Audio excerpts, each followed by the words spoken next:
It's a moment of time that can be seen as you're caring, and it's a piece of yourself that you can give to somebody else.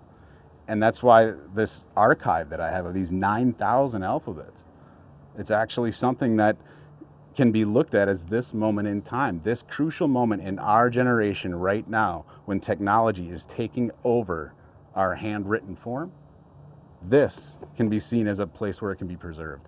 And that's what I want to put in the website. That's what I want people to see within these books, that there is no judgment. All the stuff that's going on right now and these stereotypes and the classes that we have right now between the rich and the poor and the different races that we have in cultures, we can forget about all that. Once you see it as the alphabet, we're all just the same.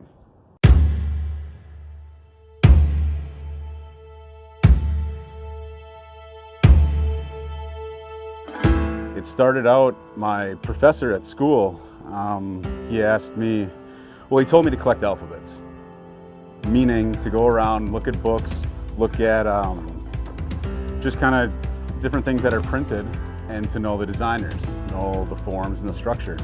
So that day I went to this little cafe, Emma's Cafe, that I'd always go to at Stout. And there's a loft up on top, so I could see people come in and out, and they couldn't see me. So I could write and do my poetry, and I was sitting up there and I wrote my alphabet 20 times. I didn't have any books with me, so I needed to do a font. That was the project at school. So I wrote my alphabet 20 times that day. Later that evening I went home and I was in a big house with a bunch of buddies, and they were gonna go out to a party, and I didn't really want to go out, so I stayed home and they all left, and I was sitting there and I got kind of lonely, and I decided, okay, fine, I'm gonna go.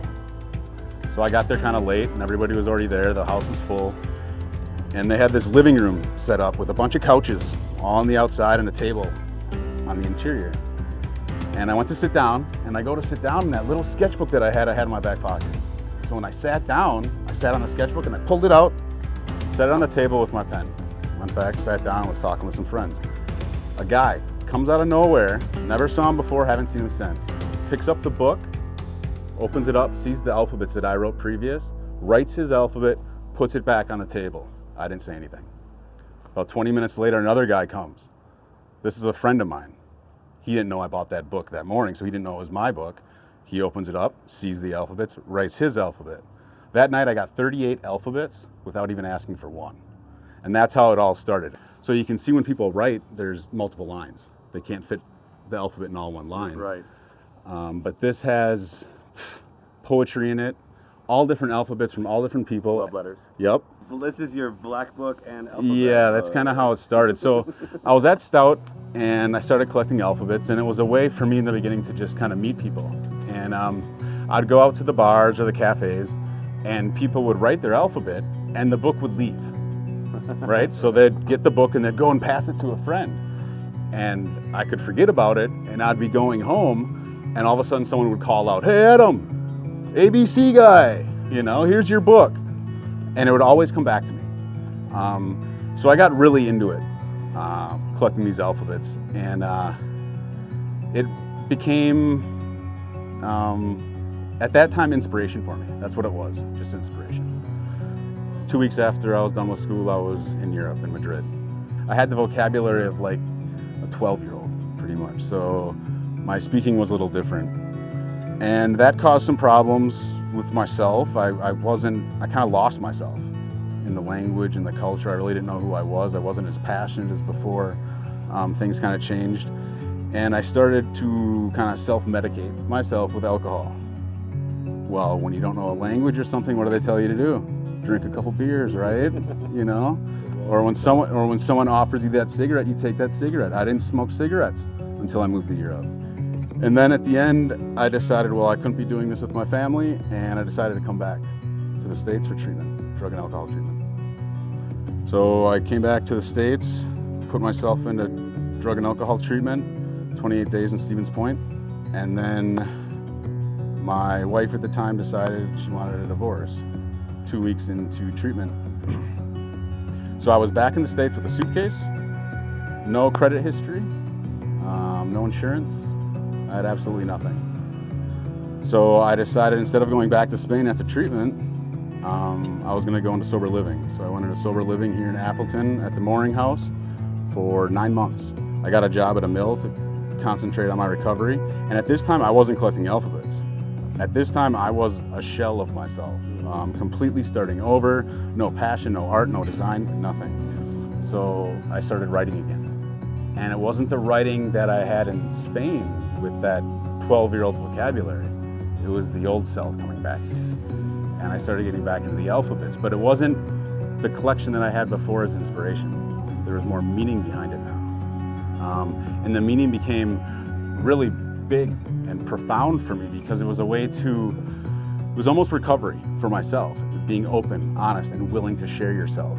The reason that I had 12 years previous of collecting alphabets, of 4 books at that time of collecting alphabets and how it worked, was that when someone would write their alphabet, not their handwriting, but their alphabet, a character, A through Z, just their character, okay, this innocence would come over them. And when they had this innocence come over them, their boundaries, their barriers would drop, and they would trust me immediately. And then I would start talking to them, and they would start telling me stories that were just amazing. Amazing stories that were just honest and true stories. So I decided to get them on audio, take video, do photography, document it. Because all I have right now in these books are just the characters. You don't see who it is. You can open these books and you can look at them. Do you know, is that male, is that female? What race? How old? Do you see any of that here? There's none of it. But now, with what I'm doing right now, it's all documented. The stories, what hand they write with, what they're eating, what they're drinking, where they're at. Everything's documented in a true story. And then having them talk about it, it just adds so much more to it. The best alphabet I have, and when I say best, I mean the most unexpected, okay, was a junkie in Minneapolis, a drunk, on the street, laying down with a bottle of alcohol next to him. I asked him for his alphabet. He wrote the most beautiful alphabet I've ever seen and went right back to drinking. Those are the true characters. Those are the people that you can take a look at and you can see something in them as they're writing that is not what you see on the outside. For me, collecting alphabets it's part of my recovery now. It's part of me sharing myself with others, but listening to your story. There's a section of the website where it's just these pages where you see nothing. Right now I have 256 pages of these books on just one page. So you can go, you can click the page, zoom in, see the entire alphabet for what it is without a story. And then I've taken certain ones where I go in and I document the entire thing of that alphabet, where I was, how they were, audio recordings of them talking. There's a study. If you can actually stimulate all 5 senses at once, you're unforgettable. Like if you can have all senses stimulated at one time, it's a moment in time that you will not forget. Well, with the alphabet, I get 4. I'm not having people eat the page, okay? I can't get that, but I can get the taste and things at a cafe. That's why I'm in cafes a lot. Sure. You can get the smells, sure. But I touch 4. But that's something like with texting right now, okay, you're just getting the buttons, you're not getting the flow of the hand. You know, you're not getting the tactile quality of the paper and the pen, you know, the hand-eye coordination. It's more of just, you know, here with the thumbs and things like that. So there's all different studies on different things. But for me, it's the story. It's letting somebody speak and getting themselves out and showcasing that.